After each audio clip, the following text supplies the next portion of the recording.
दोस्तों नमस्कार। आज हम 70 और 71 दोनों बीपीएससी मेंस के लिए चर्चा करेंगे चुनाव सुधार पे, क्योंकि ऑफिशियली 71 भी शुरू कर दिए हैं।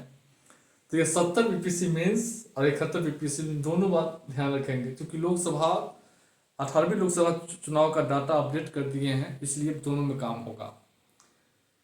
तो अब हम चर्चा करेंगे भारत में चुनाव सुधार पे। दोस्तों उससे पहले यदि 70 बीपीसी मेंस पास करना है और 71 मेंस की एडवांस तैयारी करनी है तो आप एटम बम बैच ज्वाइन करके जा सकते हैं। इसका 4,000 है। 83 73 98 40 95 पे संपर्क करके बैच ज्वाइन कर सकते हैं। एडवांस तैयारी मार्केट के किसी भी कोचिंग की तुलना में सबसे सस्ता और सबसे एडवांस तैयारी यही होती है। यही कारण है कि यहाँ से रैंक आता है बैच से।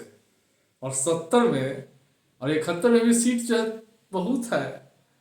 तो लोग जो है 70 वाले तो इस बार हम जब से बैच चला रहे हैं तब से सारे रिकॉर्ड को तोड़ेंगे। बड़े पैमाने पे लोग फाइन करने जा रहे हैं 70 वाले। 71 में देखते हैं क्या होता है, उस पर चर्चा करेंगे। आइए हम चर्चा को आगे बढ़ाएंगे। भूमिका, सबसे पहले आपको देखना है कि भूमिका कैसे लिखना है।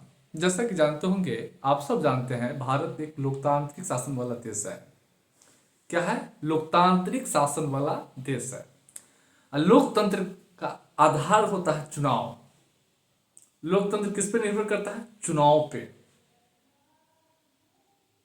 चुनाव रूपी बुनियाद पर ही लोकतंत्र का भव्य इमारत खड़ी होती है। यानी चुनाव पर ही लोकतंत्र खड़ी रहती है। अगर चुनाव को हम कमजोर कर देंगे तो लोकतंत्र क्या होगा? कमजोर हो जाएगा। चुनाव को बर्बाद करेंगे तो लोकतंत्र बर्बाद हो जाएगा। चुनाव को अंत करेंगे तो लोकतंत्र ध्वस्त हो जाएगा। इसलिए आपको लोकतंत्र मजबूत करना है तो पहले चुनाव प्रणाली की, निर्वाचन व्यवस्था को मजबूत करना होगा। और इसीलिए समय समय पे चुनाव सुधार किए जाते हैं ताकि लोकतंत्र मजबूत किया जा सके और लोकतंत्र में सभी लोगों की हिस्सेदारी को सुनिश्चित किया जा सके।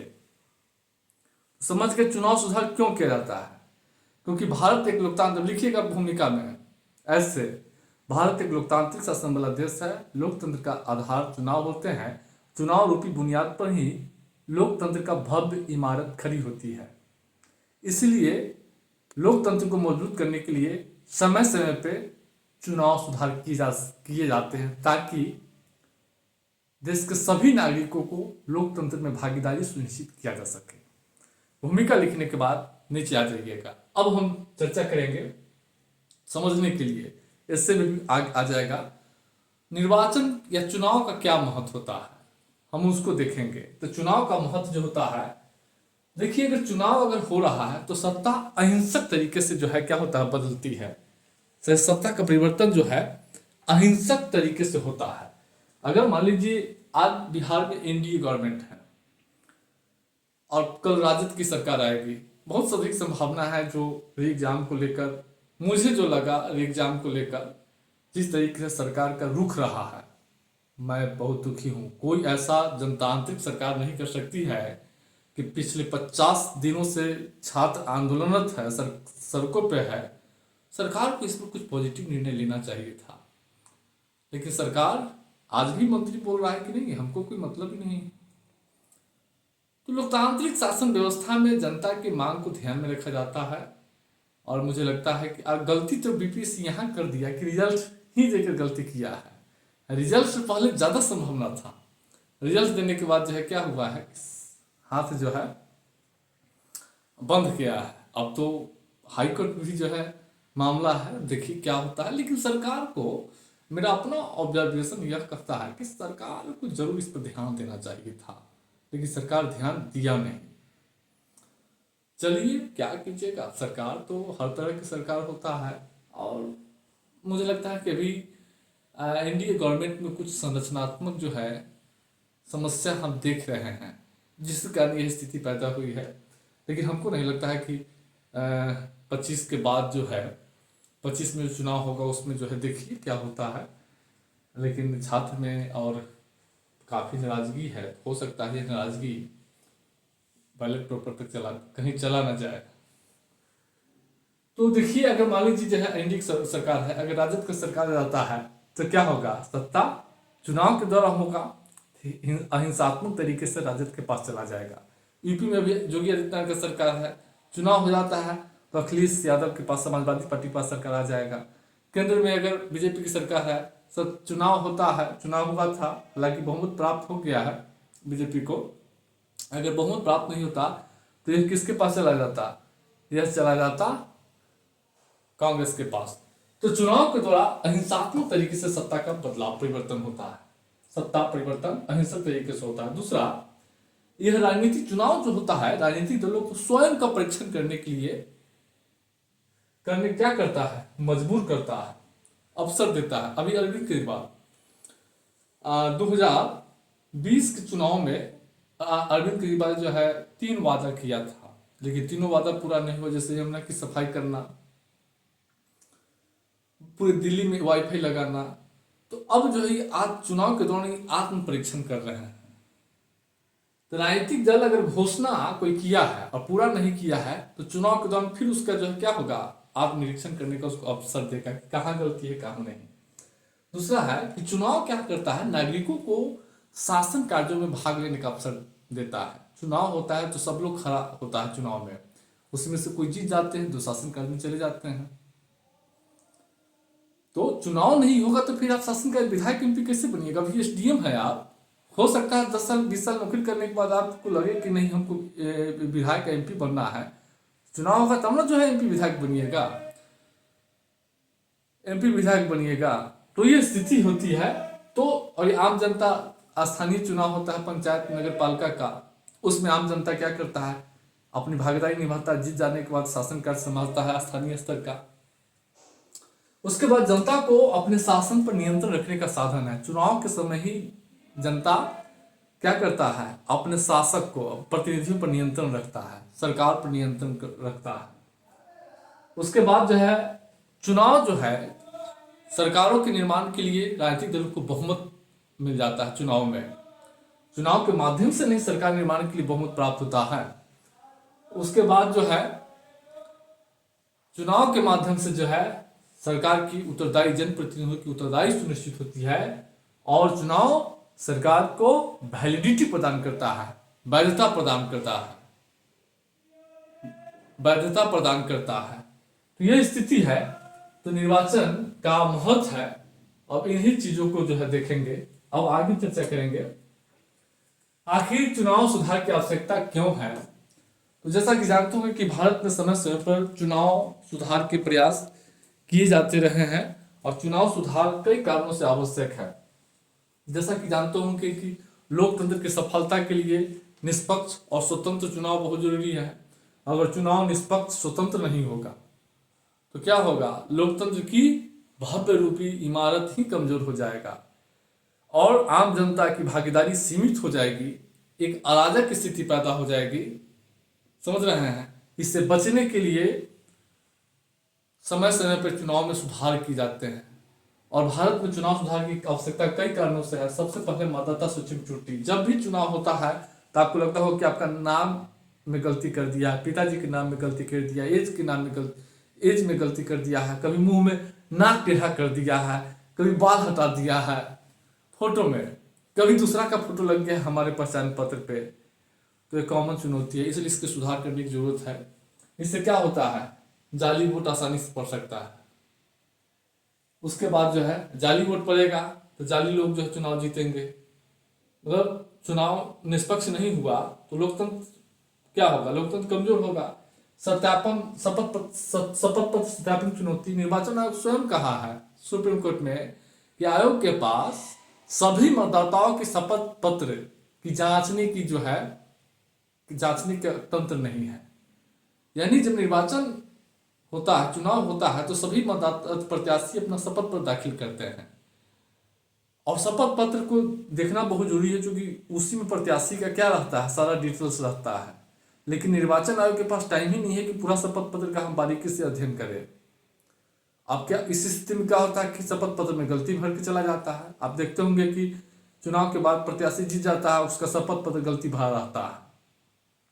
तो एक बहुत बड़ा चुनौती है, मतदाताओं को आंख पे झूल झोंक के जो है चुनाव जीत गया है। उसके बाद निर्वाचन आयोग की संगठनात्मक चुनौती है। निर्वाचन आयोग के पास तो सबसे बड़ी बात है, चुनाव कराने के लिए स्वतंत्र कर्मचारी नहीं है। निर्वाचन आयोग चुनाव कराने के लिए किस पर निर्भर है? राज्य सरकार, केंद्र सरकार के कर्मचारियों पर। निर्वाचन आयोग की नियुक्ति के लिए जो नया पैनल बना है उसमें प्रधानमंत्री का एक कैबिनेट मंत्री है, एक जो है विपक्ष के नेता है, तो बहुमत सरकार के पास है, तो जिसको मन हो उसको जो है निर्वाचन आयुक्त बना देता है। जब आप किसी को निर्वाचन आयुक्त बनाएंगे या किसी को आप नियुक्त करेंगे तो निश्चित रूप से आपके प्रति वह निष्ठा रखेगा। लेकिन निर्वाचन आयुक्त क्या होना चाहिए? निष्पक्ष होना चाहिए। मैंने अपने जीवन में मौजूदा जो चुनाव आयुक्त थे राजीव कुमार, ऐसा चुनाव आयुक्त आज तक मैंने नहीं देखा, आज तक मैंने नहीं देखा। और मुझे लगता है कि इतने बड़े पद पर होने के बाद भी लोगों में मुझे लगता है कि एक क्या होना चाहिए, देश के प्रति जो है निष्ठा रखना चाहिए, किसी पार्टी के प्रति निष्ठा नहीं रखनी चाहिए, मेरा अपना मानना है। तो निर्वाचन आयोग की संगठनात्मक चुनौती में देखेंगे, एक तो निर्वाचन आयोग की जो नई पैनल बनी है उसमें सरकार का बहुमत है, उसके पास स्वतंत्र कर्मचारी नहीं है। उसके बाद जो है प्रत्याशियों पर कार्रवाई करने के लिए पास निर्वाचन आयोग के पास सीमित शक्ति है। तो इससे क्या होता है, चुनाव की निष्पक्षता प्रभावित होती है। ईवीएम को लेकर आशंका, पूरे देश भर में ईवीएम को लेकर आशंका हो रही है। अभी महाराष्ट्र में चुनाव हुआ है, शाम में 5 बजे के बाद की तो 1 करोड़ वोट पड़ा है। अब इसको लेकर जो है विवाद पैदा हो गया है। तो ईवीएम को लेकर कई तरह से आवाज उठ रही है। अगर मान लीजिए किसी भी तंत्र के प्रति या कि कोई भी अगर ऐसा व्यवस्था है जिसके प्रति अविश्वास है लोगों में, तो निर्वाचन आयोग की जो प्राधिकार है उसका कर्तव्य बनता है कि उस आशंका को दूर करे।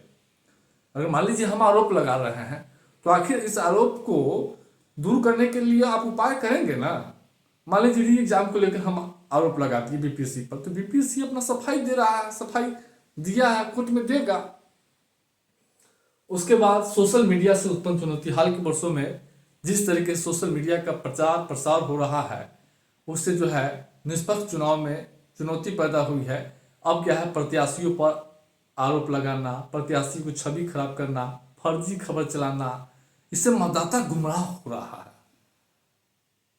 अब मान लीजिए दिल्ली में ही क्या होता है, सोशल मीडिया या फेसबुक, ट्विटर, यूट्यूब के माध्यम से कहता है अरविंद केजरीवाल जीत गया, बीजेपी हार गई, बिहार में प्रशांत किशोर का लहर है। अभी चुनाव हुआ था कुछ दिन पहले, तो 4 सीट बिहार उपचुनाव जीतने जा रही प्रशांत किशोर। तो इससे क्या था, मतदाता में भ्रम पैदा होता है।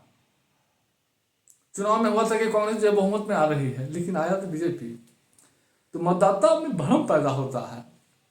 और इससे निष्पक्ष चुनाव जो है, मतदाता अपना निर्णय नहीं ले पाता है सही से। जब निर्णय ही नहीं ले पाएंगे सही से, आपके निर्णय को कोई प्रभावित करेगा तो क्या होगा, निष्पक्ष चुनाव कहाँ हुआ।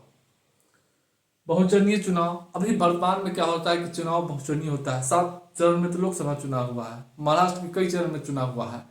तो अलग अलग चरण में चुनाव होने से अलग अलग चुनाव लंबा खींचता है। चुनाव लंबा खींचने से अंतिम चरण में मतदाताओं में उदासीनता आ जाती है, साथ ही संसाधन पर दबाव पड़ता है, समझ रहे हैं। और इस दौरान कई तरह की घटनाएं ऐसी घटती है जिससे मतदाता प्रभावित होता है। तो निर्वाचन आयोग को इतना सशक्त बनाया जाए कि एक ही चरण में पूरा चुनाव किया जाए।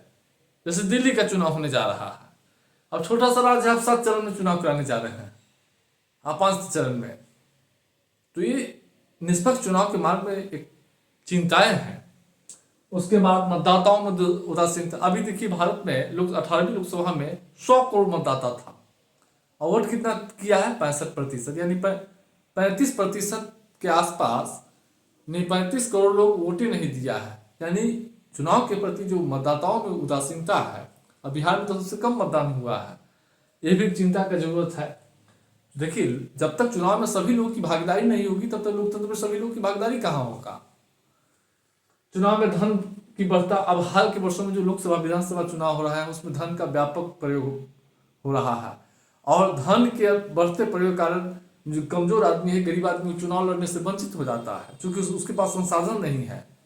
तो हाल के वर्षों में भारत की जो चुनाव व्यवस्था है, लोकतंत्र है, और धनी तंत्र बदल रहा है, क्योंकि चुनाव में धनी लोग ही पैसा खर्च करते हैं, वही अपना प्रत्याशी खड़ा करते हैं या अपने खड़ा होते हैं और कब्जा करते हैं लोकसभा विधानसभा में।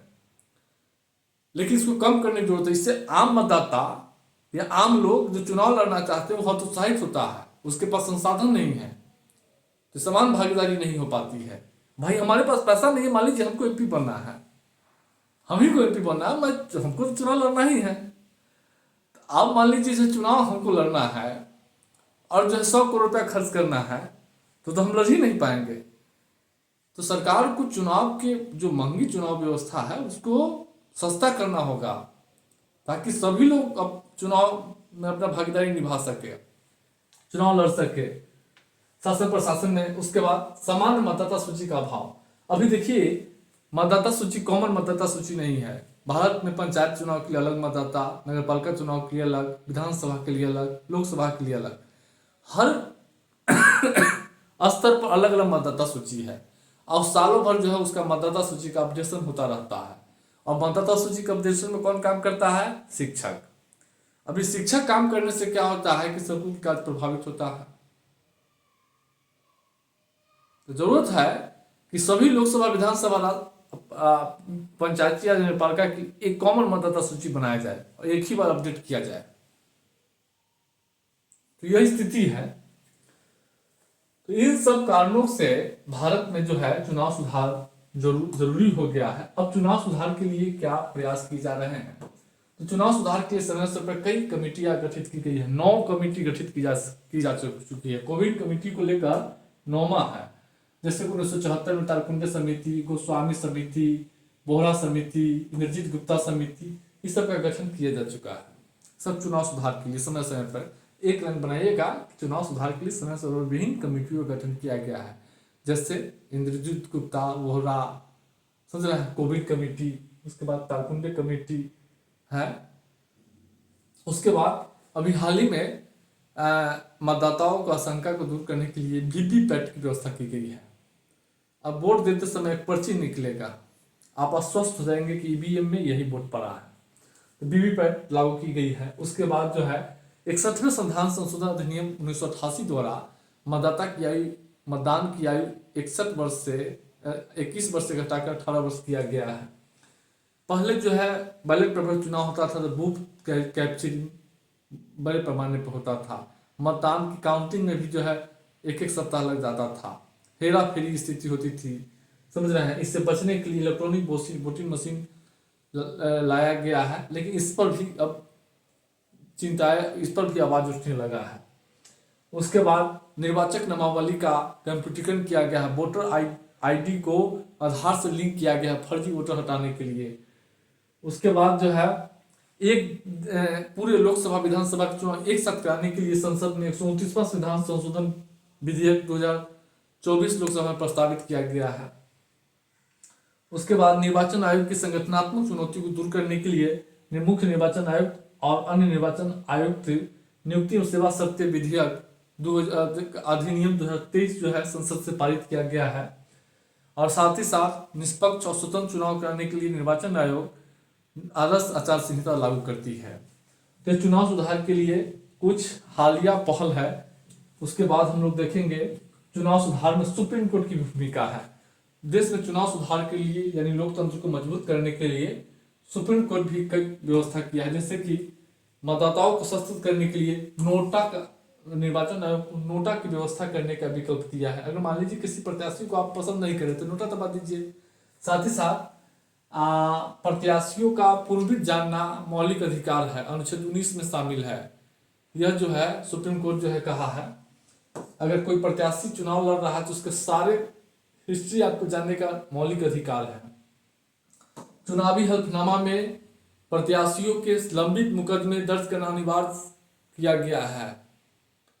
समझ रहे हैं। पहले प्रत्याशी जो है अपने ऊपर जो लंबित मुकदमे हैं उसका दर्ज जो है हल्फनामे में नहीं करते थे, लेकिन अब करना है। तभी तो जो है चुनाव लड़ता है लोग, तो अब पता चल जाता है कि इस पर इतना आपराधिक मुकदमे दर्ज है। उसके बाद निचली अदालत ने संसद और विधायकों की सुनवाई के लिए 1 वर्ष निश्चित किया है सुप्रीम कोर्ट। उसके बाद मुख्य चुनाव आयुक्त अन्य चुनाव आयुक्त की नियुक्ति के लिए सरकार को एक पैनल बनाने का गठन किया था, निर्देश दिया था। तो सरकार जो है पैनल बनाया है, लेकिन सरकार सुप्रीम कोर्ट निर्देश दिया था कि उस पैनल में भारत के मुख्य न्यायाधीश और प्रधानमंत्री लोकसभा विपक्ष के नेता होगा। सरकार जो कानून बनाया है उसमें मुख्य न्यायाधीश को हटा दिया है। सरकार प्रधानमंत्री द्वारा नामित कैबिनेट मंत्री और लोकसभा विपक्ष के नेता होगा, और यही पैनल मुख्य निर्वाचन आयुक्त और अन्य निर्वाचन आयुक्त की नियुक्ति करेगा। इसमें क्या होगा, सरकार के पास बहुमत, सरकार जिसको चाहेगा उसको जो है नियुक्त कर लेगा। उसके बाद सुप्रीम कोर्ट निर्देश दिया कि संसद या विधानमंडल के सदस्य 2 या उससे अधिक वर्ष तक सजा पाता है तो उसकी सदस्यता स्वतः समाप्त हो जाएगी। माननीय लालू प्रसाद यादव जो है इसी कारण उनकी सदस्यता चली गई थी। उसके बाद प्रत्येक लोक निर्वाचन सुप्रीम कोर्ट निर्देश दिया था कि प्रत्येक लोकसभा क्षेत्र में 5 मतदान केंद्रों पर वीवीपैट पर्चियों का मिलान किया जाएगा। तो ये चुनाव सुधार में सुप्रीम कोर्ट और निर्वाचन आयोग द्वारा की गई महत्वपूर्ण पहले आप देख लिए हैं, हम आगे चर्चा करेंगे।